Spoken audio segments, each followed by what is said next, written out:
सभी को भाई सभी को सुप्रभात। समय हो गया है 4 बज के लगभग। आपको मैं दिखा देता हूँ भाई सुबह की कंडीशन क्या है। ये सारी कंडीशन है। मैं सच्चा हूँ तो बिल्कुल ये दिक्कत है यहाँ और बहुत बड़ी मौसम है। उसके बाद मैं आपको दिखा देता हूँ भाई। यही है कि सबसे पहले उठता है ना जब भी आदमी, तो सबसे पहले पानी पीना चाहिए भाई। पानी के बिना कुछ नहीं है। और आप पानी पियेंगे सुबह, अच्छा पानी पिए भाई, बिल्कुल अच्छे से भी अच्छा पानी पिए। अगर आप गर्म कर पाते हैं तो सबसे अच्छी बात है। गर्म पानी तो बहुत शानदार रहता है पीने के लिए। और अगर गर्म ना भी कर पाओ तो ठंडा जरूर मतलब पियो पानी। कुल मिलाकर बात ये है कि आप पानी जरूर से भी जरूर पिए।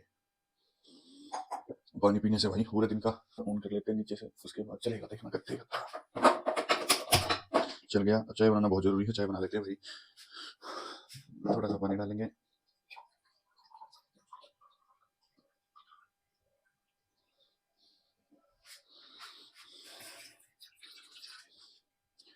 तो चाय बन रही है अपनी भाई, और चाय बन रही है।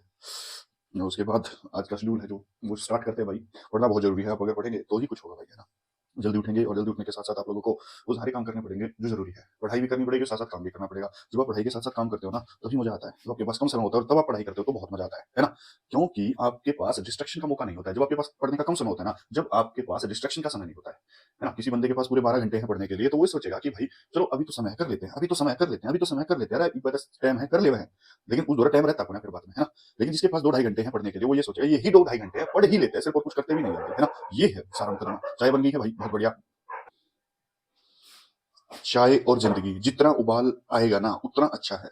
जो तुम्हारी ये एज है ना, इसमें जितना उबाल आए उतना अच्छा, और चाय में जितना उबाल आए वो भी उतना ही अच्छा, है ना। लेकिन मैं अदरक डालना भूल गया हूँ। अदरक डालना इसलिए भूल गया भाई, बात बात तो मैं भूल तो गया हूँ, लेकिन अदरक क्या है ना। चाय में जैसे अदरक डालते हैं तो स्वाद आता है, तो जिंदगी में अदरक क्या है, आपकी जिंदगी में अदरक क्या है जिससे आपको बहुत मजा आता है, वो मेरे को एक बार कमेंट बॉक्स में जरूर बताना। जैसे मैं अपनी जिंदगी की बात करूं तो मेरी जिंदगी में अदरक जो है वो क्लासेस है।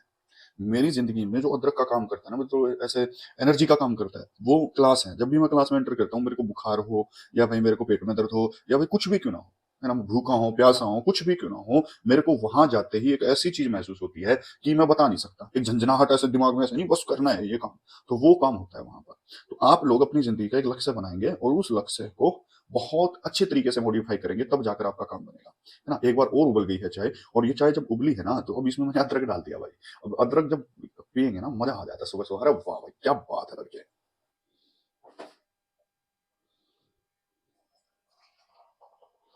कैसी आवाज आ रही है चाय डलने की, टन टन टन टन। सुबह सुबह एकांत जब होता है कितना मजा है। बस सिर्फ मैं हूँ और मेरे साथ एक और है, यानी कि मैं और सिर्फ मैं, दो ही चीजें हैं। देख लो चाय कैसी बनी। पीते हैं चलो भाई। आज का जो मेरा टारगेट रहेगा, हिंदी के मैं 100 क्वेश्चन लगाऊंगा कारक वाले चैप्टर से। इंग्लिश के मैं फिक्स प्रीपोजिशंस करूंगा, और हरियाणा जी के अक्टूबर 2024 की करंट अफेयर प्लस सोनीपत जिला प्लस हरियाणा का उदय, ये टॉपिक मैं आज पढ़ने वाला हूँ। रीजनिंग में कथन तथा कारण, ये टॉपिक मैं आज पढ़ने वाला हूँ मॉर्निंग के अंदर, है ना। ये सारा सब कुछ मैं मॉर्निंग के अंदर निपटा के यहाँ पर करने वाला हूँ। तो चलिए चलते हैं। हम कारक के ना, कारक कारक होते क्या है इसके बारे में हमने जाना भाई। और कर्ता कारक है, कर्म कारक है, करण है, संप्रदान है, अपादान है, संबंध है, अधिकरण है, संबोधन है। सारे कारक की आपको डेफिनेशन याद करनी है। अब इनमें क्या क्या होता है, कैसे क्वेश्चन आता है, वो मैं आपको बता देता हूँ। जैसे कि आपको एक सेंटेंस दे दिया, जैसे यहाँ दे दिया आपको, यहाँ दे दिया हरि मोहन अपनी बुक को अपनी बहन को पुस्तक देता है ना, तो इसमें कौन सा कारक है आपसे ये पूछेगा, तो इसमें कौन सा कारक है, संप्रदान कारक है ना, याद रखेंगे। तो अब बिल्ली छत से कूद गई, अलग होने वाला कारक है ना, बिल्ली छत से कूद गई, कूद पड़ी जो भी है। आपादान अलग होना, आपादान कारक होता है ना। गंगा हिमालय से अभी अलग हो रही है तो आपादान, जब भी अलग होने का भाव आएगा आपादान होगा। छत से अभी अलग हो रही है तो आपादान कारक है। बंदर पेड़ से भी आपादान कारक है। तो ऐसे क्वेश्चन आएंगे आपके पेपर में जो आपको करेंगे आप। मैंने इसके लगभग लगभग यहाँ ये जो क्वेश्चन थे ये क्वेश्चन लगा दिए, और इन क्वेश्चंस पर हमने बहुत अच्छी चर्चा की, बहुत अच्छा गहन अध्ययन किया, लिख लिख कर भी देखे हैं, बहुत अच्छा लगा। ये क्वेश्चन अब अपने बिल्कुल टॉप पर हो गए हैं। जैसे ही कारक से कोई क्वेश्चन आएगा तो मैं 1 सेकंड में कर दूंगा, अगर एग्जाम में यहाँ से क्वेश्चन आता है तो। ये मोस्ट इंपोर्टेंट क्वेश्चन है, यहाँ से आएगा ही आएगा। हरियाणा के सभी एग्जाम्स में यहाँ से क्वेश्चन आता है। तो आप कारक वाला टॉपिक बाद, मैंने प्रीपोजिशन वाला जो चैप्टर है, प्रीपोजिशन वाला जो चैप्टर है वो करने की कोशिश की। अच्छा चैप्टर है, हर एक पेपर की जान है, यानी कि एक क्वेश्चन यहाँ से आपको हरियाणा के पेपर में जरूर देखने को मिलेगा। जैसे कि एंटर होता है, इसके साथ कम इंटू नहीं आएगा, रिटर्न के साथ बैक नहीं आएगा, कुछ ऐसे क्वेश्चन होते हैं। इन्वेस्टिगेशन के साथ जो होता है एंटर नहीं आता है, इन्वेस्टिगेशन के साथ बहुत सारी चीजें, जैसे अंडर है, अंडर अंडर सरफेस टचिंग वाले चीजों के साथ आएगा, जैसे कि the cat is under the table, है ना। बिलो, बिलो का मतलब भी नीचे ही होता है, वो किसी लेवल के लिए आता है, जैसे कि उसकी सैलरी 1 लाख से कम है, तो इसको हम ऐसे बोलेंगे बिलो 1 लाख, ऐसे बोलेंगे ना। तो ये दोनों अंतर अंतर ही इसमें प्रीपोजिशन में हमें सीखना होता है ना। जैसे कि यहाँ दिया गया she is sitting below the tree, अब क्या ये सेंटेंस सही है या गलत है, आप बताएं। जब भी आप सरफेस टचिंग की बात करते हैं तो अंडर का प्रयोग करते हैं, हाँ या ना। तो सी इज सिटिंग बिलो नहीं आएगा, ये लेवल की बात नहीं कर रहा है, she is sitting under the tree, यहाँ पर ही आएगा, है ना। एक होता है जैसे कि बिसाइड और एक होता है जैसे कि बिसाइड्स। हम देख लेते हैं, बिसाइड जो होता है इसका मतलब होता है बगल में, और बिसाइड्स जो होता है इसका मतलब होता है के अलावा। जैसे कि अगर मैं कहूं कि वह मेरे बगल में बैठी थी, है ना, अगर मैं ये कहूं कि मैं इंग्लिश के साथ साथ उर्दू भी जानता हूं, के अतिरिक्त हो गया ना, तो यहाँ पर बिसाइड्स आएगा और बगल के लिए क्या आएगा, बिसाइड आएगा। ये छोटी छोटी बातें हैं जो आपको सीखनी पड़ेगी। आर्ग्यू है, जैसे कि आर्ग्यू विद पर्सन, किसी व्यक्ति के साथ अगर आप आर्ग्यू करते हैं तो उसको विद के साथ रिप्रेजेंट करेंगे, और किसी मुद्दे पर अगर आप बात करते हैं तो उसको ओवर के साथ हम रिप्रेजेंट करेंगे। कुछ ऐसी बातें आपको सीखनी है। तो प्रीपोजिशंस के ये जो सेट है, ये जो कोशिश मैंने की है, ये मैंने करने की कोशिश की। बहुत अच्छा चैप्टर है प्रीपोजिशन, आप जरूर से भी जरूर पेपर में करके जाएं, क्योंकि आपके एग्जाम में यहाँ से क्वेश्चन आने की जो संभावना है वो संभावना बहुत है। अब मैं इंग्लिश को कैसे करता हूं, देखो मैं इंग्लिश के ऐसे ऐसे छोटे छोटे मैंने नोट्स बना रखे हैं, बिल्कुल एक पेज को मैंने बीच से काटा, ऐसे बीच में लाइन मारा, और यहाँ पर देखो मैंने जैसे कि प्रीपोजिशंस के नोट्स आपको दिखाई दे रहे होंगे, तो ये सारी चीजें मैंने एक बार लिख ली थी, उसके बाद सिर्फ इनको बार बार दोहराना है और बाकी कुछ भी नहीं है, हाँ, है ना। तो आप लोग इन सारी चीजों को करने की कोशिश करना, आई होप आपको अच्छा लगेगा। जय हिंद।